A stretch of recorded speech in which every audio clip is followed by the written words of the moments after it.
हर महादेव भक्तों, जय सिया राम। आषाढ़ माह के शुक्ल पक्ष की देवशयनी एकादशी का व्रत हमें किस दिन करना है, व्रत का पारण किस दिन करना है, किस समय करना है और एकादशी की कथा जो है वो सभी चीज़ें मैं आपके साथ आपकी फ्रेंड माधुरी एस्ट्रोलॉजर इस वीडियो में शेयर करने जा रही हूँ। उसके पहले एक रिक्वेस्ट है कि वीडियो को आगे शेयर ज़रूर करें और भी भक्तों के साथ सभी तक सही इन्फॉर्मेशन पहुँच जानी चाहिए। प्रभु कार्य में सहायता जरूर करें। इस वर्ष हम सभी देवशयनी एकादशी, जिसे पद्मा एकादशी भी कहते हैं, उसका व्रत रविवार के दिन 10 जुलाई को करेंगे और जो पारण का दिन होगा वो 11 जुलाई का होगा। सुबह 6:08 से लेकर के 10:32 का सुबह का समय है। ये फ्रेंड्स, ये जो समय है पारण का मुंबई वालों के लिए है, क्योंकि हर शहर का पारण समय डिफरेंट होता है।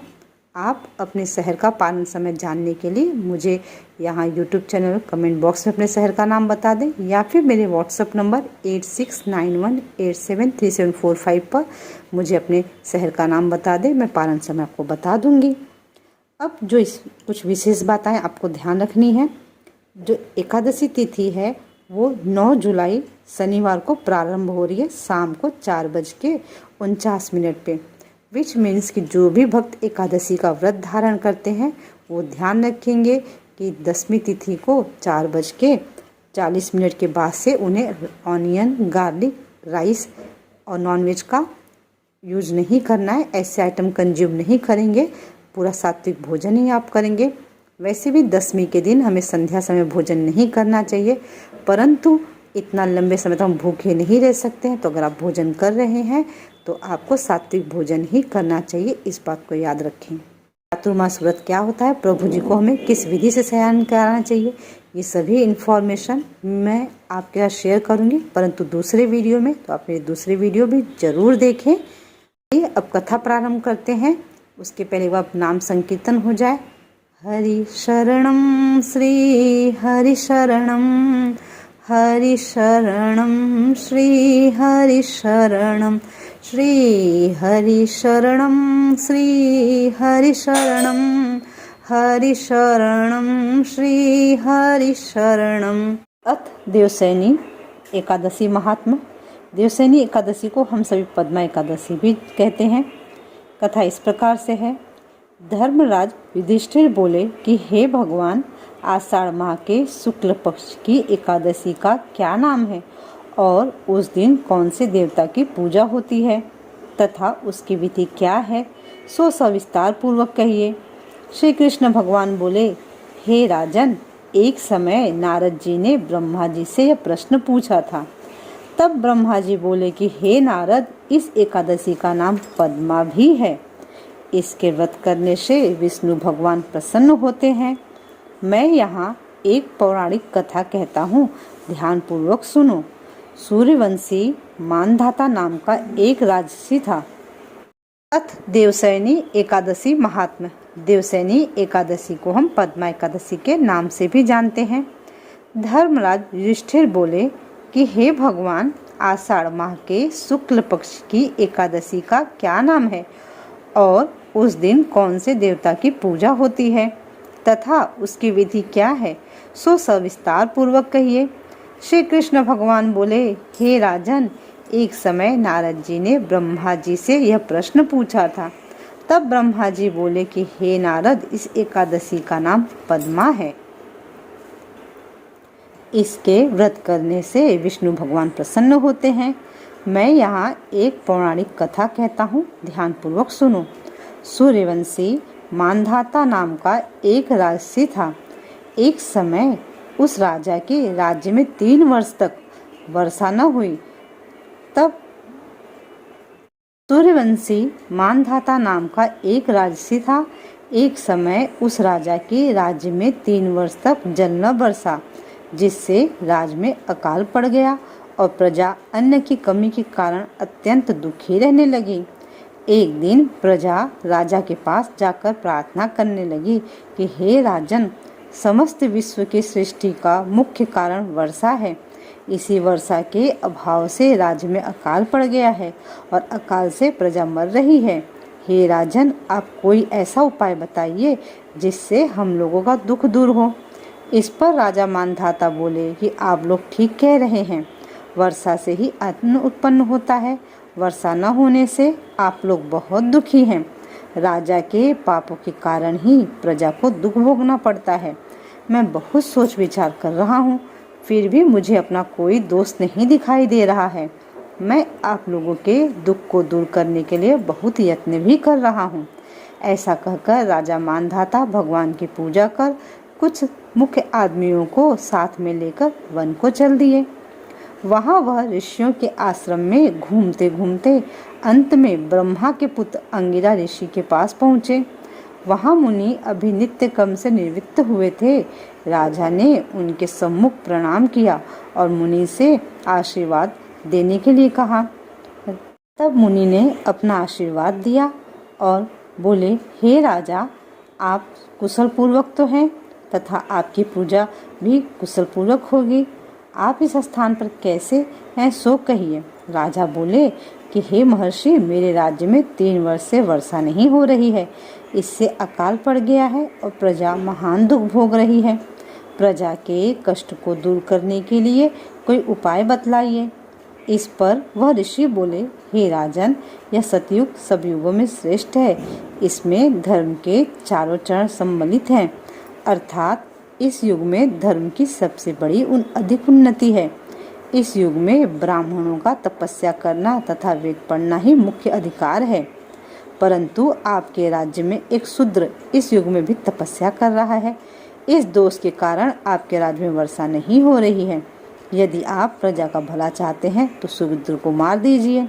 इस पर राजा बोले कि हे मुनीश्वरों, मैं उस निरपराध तपस्या करने वाले शूद्र को नहीं मार सकता। आप इस दोष से छूटने का कोई अन्य उपाय बतलाइए। तब ऋषि बोले, हे राजन, यदि तुम ऐसा ही चाहते हो तो आषाढ़ माह के शुक्ल पक्ष की पद्मा नाम की एकादशी का विधि पूर्वक व्रत करो।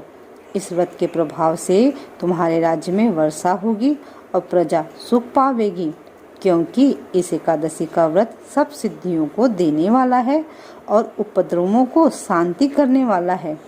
इस एकादशी का व्रत तुम प्रजा व सेवक मंत्रियों सहित करना। मुनि के वचन को सुनकर राजा अपने नगर को वापस आए और विधि पूर्वक पद्मा एकादशी का व्रत किया। उस व्रत के प्रभाव से राज्य में वर्षा हुई और मनुष्य को सुख पहुंचा। इसलिए यह व्रत सबको करना चाहिए।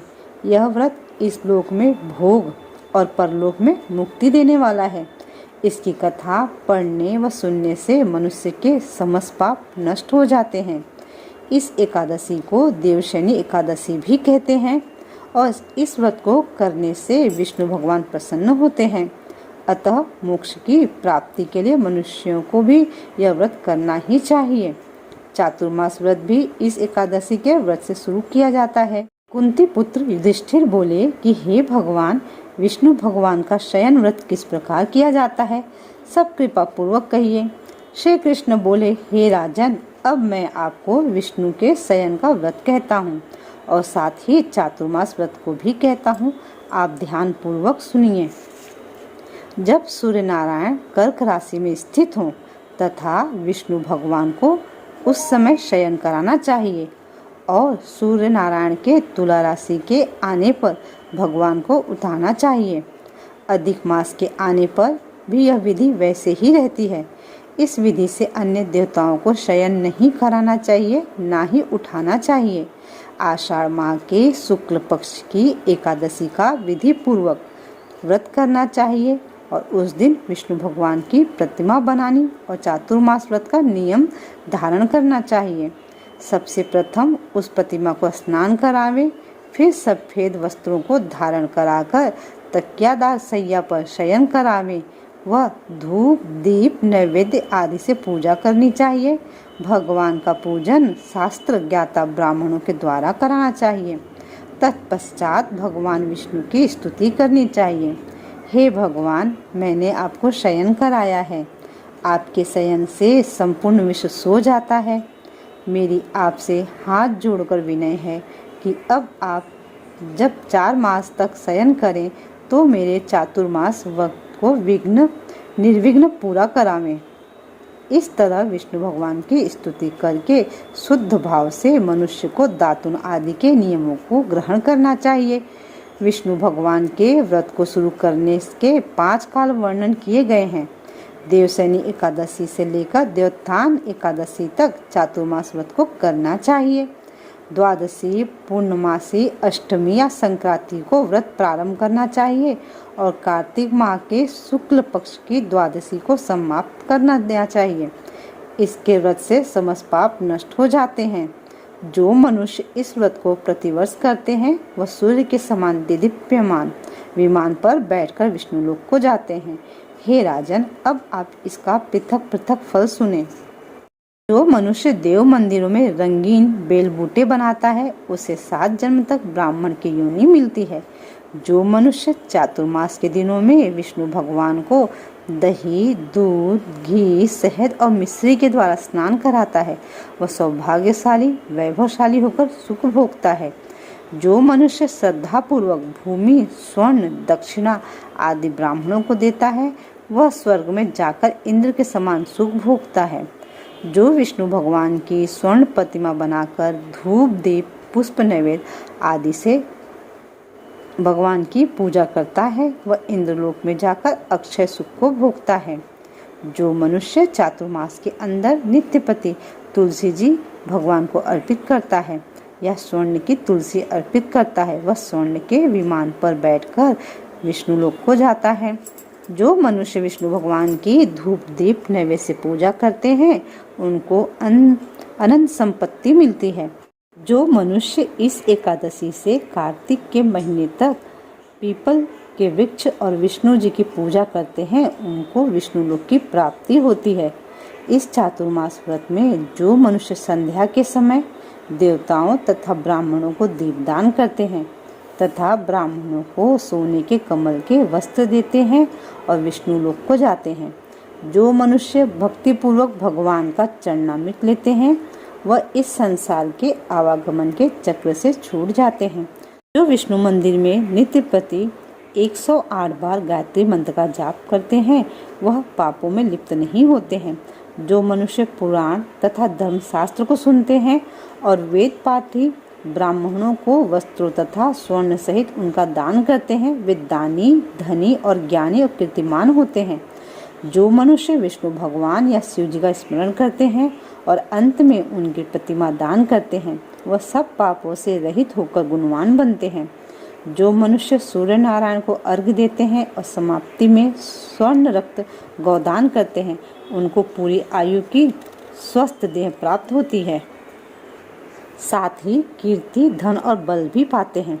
चातुर्मास में जो मनुष्य गायत्री मंत्र द्वारा तिल से होम करते हैं और चातुर्मास समाप्त हो जाने पर तिल का दान करते हैं उनके समस्त पाप नष्ट हो जाते हैं और निरोगी शरीर मिलता है तथा सुपात्र संतान होती है।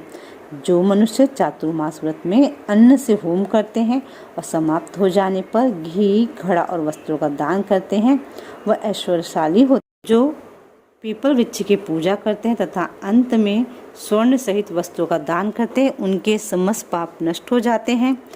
जो मनुष्य तुलसी जी को धारण करते हैं तथा अंत में विष्णु भगवान के निमित्त ब्राह्मणों को दान करते हैं विष्णु लोक को जाते हैं।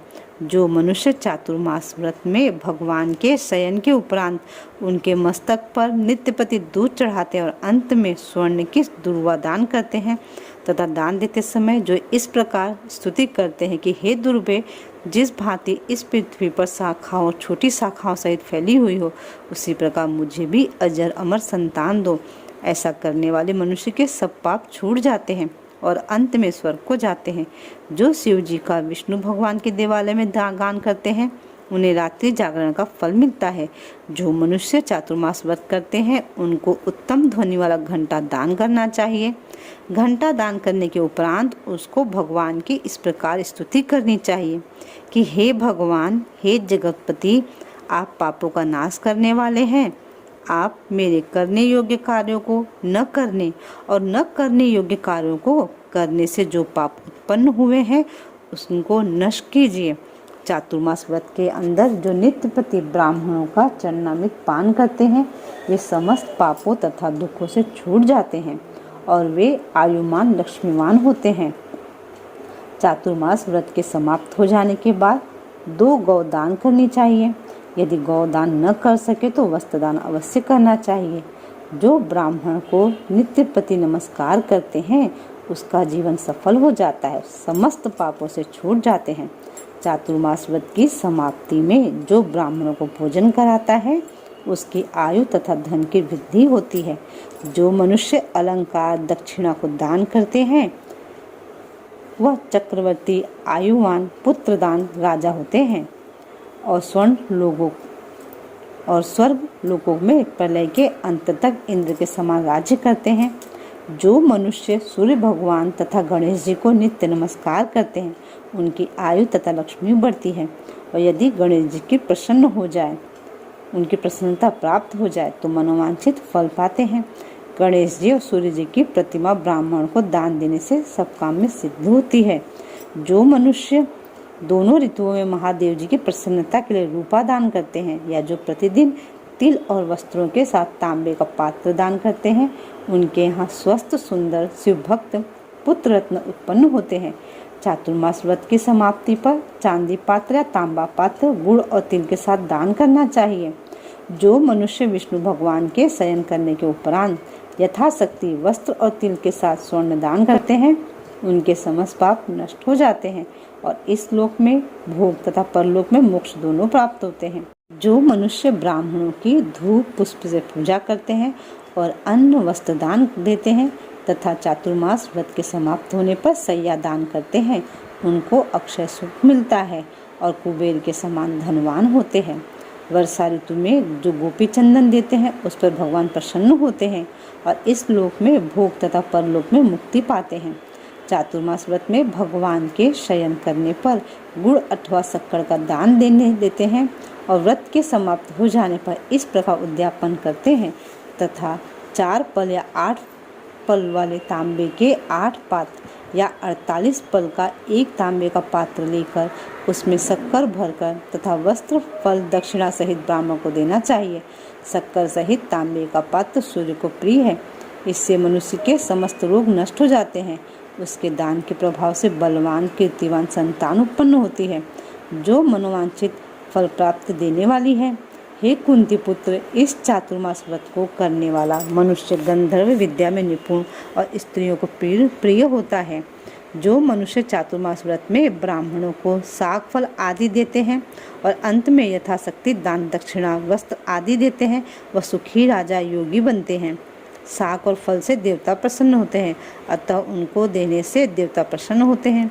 जो मनुष्य इस व्रत में प्रतिदिन सोंठ मिर्च पीपर का वस्त्र और दक्षिणा के साथ दान करते हैं और व्रत के अंत में स्वर्ण की सोंठ मिर्च आदि दान देते हैं वे 100 वर्ष तक जीते रहते हैं और अंत में स्वर्ग को जाते हैं।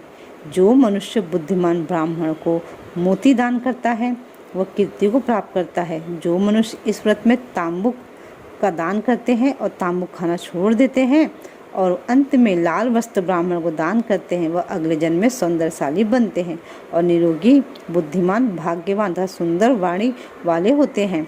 तांबुक के दान से इस लोक में गंधर्व विद्या में निपुण और परलोक में स्वर्ग मिलता है। तांबुक लक्ष्मी और मंगल प्रदान करती है। इसके दान करने से देवता प्रसन्न होते हैं और अनंत धन देते हैं। इस व्रत में जो मनुष्य लक्ष्मी या पार्वती को प्रसन्न करने के लिए हल्दी का दान करते हैं और अंत में चांदी के पात्र में हल्दी रखकर दान देते हैं वे स्त्रियां अपने पति के साथ वे पति अपनी स्त्री के साथ सुख भोगते हैं। इससे उन्हें सौभाग्य और अक्षय धन तथा सुपात्र संतान मिलती है और उनकी देवलोक में पूजा होती है। इस व्रत में जो मनुष्य शिव जी और पार्वती जी की प्रसन्नता के लिए ब्राह्मण स्त्री पुत्रों की पूजा करते हैं तथा दक्षिणा व्रत वस्त्र स्वर्ण आदि दान करते हैं और व्रत के शुरू में शिव जी की स्वर्ण की प्रतिमा दान देते हैं, गौ और बैल दान व ब्राह्मणों को मीठा भोजन कराते हैं उन्हें संपत्ति और कीर्ति मिलती है और इस लोक में सुख भोग कर अंत में शिवलोक को जाते हैं। जो मनुष्य फल का दान करता है और व्रत के अंत में स्वर्ण दान करता है उसके सब मनोरथ सिद्ध हो जाते हैं। सुपात्र संतान पैदा होती है। फल दान से इन्हें नंदन वन का सुख प्राप्त होता है। जो मनुष्य इस व्रत में पुष्पदान करते हैं उन्हें इस लोक में सुख मिलता है और परलोक में गंधर्व पद मिलता है। इसमें वामन भगवान की प्रसन्नता के लिए ब्राह्मणों को दही युक्त भात खिलाना चाहिए। यदि यह नित्य न हो सके तो आठों अमावस्या पूर्णमासी और प्रत्येक रविवार या शुक्रवार को खिलाना चाहिए। इस व्रत की समाप्ति में भूमिदान न हो सके तो वस्त्र और स्वर्ण से युक्त पादुका का दान करना चाहिए। ऐसा करने से इस लोक में धन, धान्य, पुत्र तथा विष्णु भक्ति मिलती है और अंत में विष्णु लोक को जाते हैं। जो मनुष्य दान तथा आभूषण से युक्त बछड़ा सहित गौ का दान करते हैं वह लोक में ज्ञानी और किसी के सेवक नहीं बनते और अंत में ब्रह्मलोक में जाकर पितरों के साथ अनंत सुख प्राप्त करते हैं। चातुर्मास व्रत में जो मनुष्य प्रजापत्य व्रत करते हैं और इसकी समाप्ति में गौदान करते हैं तथा ब्राह्मणों को भोजन कराते हैं वह समस्त पापों से छूटकर ब्रह्मलोक को जाते हैं। इस व्रत में जो एक ही दिन छोड़कर वस्त्र और बैलों के साथ 8 हल दान करते हैं और शाक, मूल, फल आहार करते हैं वह विष्णु लोक को जाते हैं। जो मनुष्य पयोव्रत करते हैं और अंत में दूध देने वाली गौ देते हैं वे विष्णु लोक को जाते हैं। जो मनुष्य दोनों ऋतुओं में केला पत्र और पलाश के पत्तों पर भोजन करते हैं तथा कांसे के पात्र और वस्त्र दान करते हैं वे लोग सुख पाते हैं। इस व्रत में जो पलाश पत्र पर भोजन करते हैं तथा तेल नहीं खाते हैं उनके समस्त पाप नष्ट हो जाते हैं। चातुर्मास व्रत के प्रभाव से ब्राह्मण, घात करने वाला, सुरा पीने वाला, बालकों को मारने वाला, असत्य भाषण करने वाला, स्त्री को मारने वाला, किसी के व्रत को बिगाड़ने वाला, अगम्यागमन करने वाला, विधवा गमन करने वाला, ब्रह्मचारी चंडाल से गमन करने वाला, इन सब के पाप नष्ट हो जाते हैं और अंत में निर्वाण पद को प्राप्त होते हैं। चातुर्मास व्रत के अंत में 64 पल कांसे का एक पात्र तथा आभूषणों से युक्त बछड़ा सहित गौ का दान करना चाहिए। जो मनुष्य भूमि को लीप कर भगवान का स्मरण करके भोजन करते हैं उन्हें आरुक्ता प्राप्त तथा पुत्र की प्राप्ति होती है। वह धार्मिक चक्रवर्ती राजा होते हैं। उन्हें किसी शत्रु का भय नहीं रहता है और अंत में स्वर्ग को। जो मनुष्य बिना मांगे हुए आभूषणों से युक्त चंदन सहित बैल दान करते हैं तथा उसे 60 रस चंदन सहित बैल दान करते हैं तथा उसे 60 रस युक्त भोजन कराते हैं उन्हें विष्णु लोक प्राप्त होता है। जो मनुष्य भगवान के शयन करने पर नित्य प्रति रात्रि को जागरण करते हैं तथा अंत में ब्राह्मणों को भोजन कराते हैं उन्हें शिवलोक की प्राप्ति होती है। चातुर्मास व्रत में जो मनुष्य नित्य प्रति एक समय खाकर ही रहता है तथा अंत में भूखे को भोजन कराते हैं उन्हें स्वर्ग की प्राप्ति होती है। जो मनुष्य भक्तिपूर्वक भगवान की पूजा करता है वह विष्णु लोक को जाता है। जो भगवान के शयन करने के बाद भूमि पर सोता है तथा अंत में शय्या दान करता है उनकी शिवलोक में पूजा होती है। चातुर्मास व्रत में जो मनुष्य मैथुन नहीं करता है वह बलशाली, यशस्वी और लक्ष्मीमान होता है तथा अंत में स्वर्गलोक को जाता है। जो मनुष्य इस व्रत में उत्तम चावल या जौ सब परिवार खाता है वह स्वर्ग को जाता है। चातुर्मास व्रत में जो तेल नहीं लगाता है तथा अंत में कांसे या मिट्टी के पात्र में तेल भरकर दान देता है वो विष्णु लोक को जाता है। जो इस व्रत में शाक नहीं खाता है अंत में चांदी के पात्र को वस्त्र लपेट कर दान देता है वह शिवलोक में जाकर ख्याति प्राप्त करता है। जो मनुष्य इस व्रत में गेहूं को त्याग कर भोजन करते हैं तथा सुवर्ण का गेहूं दान करते हैं उन्हें अश्वमेध यज्ञ के फल की प्राप्ति होती है। जो मनुष्य इस व्रत में अपनी इंद्रियों का दमन करते हैं उसे अश्वमेध यज्ञ का फल मिलता है। जो मनुष्य श्रावण में शाक, भादों में दही, कुंवार में दूध और कार्तिक में दाल को त्याग देते हैं उन्हें निरोगी काया प्राप्त होती है। जो स्नान करके भगवान की पूजा करते हैं वह स्वर्ग को जाते हैं। जो मनुष्य इस व्रत में मीठा, खट्टा, कड़वा खाद्य पदार्थ को त्याग देते हैं वह समस्त दुर्गुणों से छूटकर स्वर्ग जाते हैं। जो मनुष्य भगवान को स्मरण करते हैं उन्हें स्वर्ग की प्राप्ति होती है। जो मनुष्य इस व्रत में पुष्प आदि का धारण काल छोड़ देते हैं वह स्वर्गलोक को जाते हैं। इस व्रत में जो मनुष्य चंद्रायण का व्रत करते हैं वह स्वर्गलोक को जाते हैं। जो मनुष्य इस व्रत में एकमात्र दूध पी पर ही जीवन निर्वाह करते हैं उनका वंश प्रलय के अंत तक चलता है। जिस दिन भगवान शयन करते हैं उस दिन ब्राह्मणों को दान तथा वस्त्र भोजन कराना चाहिए। यह समस्त दान वेद पाठित धार्मिक ब्राह्मण को देना चाहिए। चोरी करने वाला, मद्यपान करने वाला, अगम्यागमन करने वाला, अधर्मी, शास्त्रों का निरादर करने वाला, मिथ्या बोलने वाला, अन्य त्याज्य कर्म करने वाले ब्राह्मण को दान देने से उल्टा पाप लगता है तथा नरक की प्राप्ति होती है। भक्तों, ये था देवशयनी एकादशी का महात्म्य। आप सबसे मेरी रिक्वेस्ट है, वीडियो को आगे शेयर जरूर करें और भी भक्तों के साथ में अपने व्हाट्सएप ग्रुप पे, जिन पर प्रभु कृपा होगी वो कहीं न कहीं से कथा अवश्य सुन लेते हैं, चाहे वो हमारे चैनल की कथा हो या कहीं और की भी हो। पर हम सबका कार्य है कि हम प्रभु कार्य में अपना सहयोग योगदान पूरा करें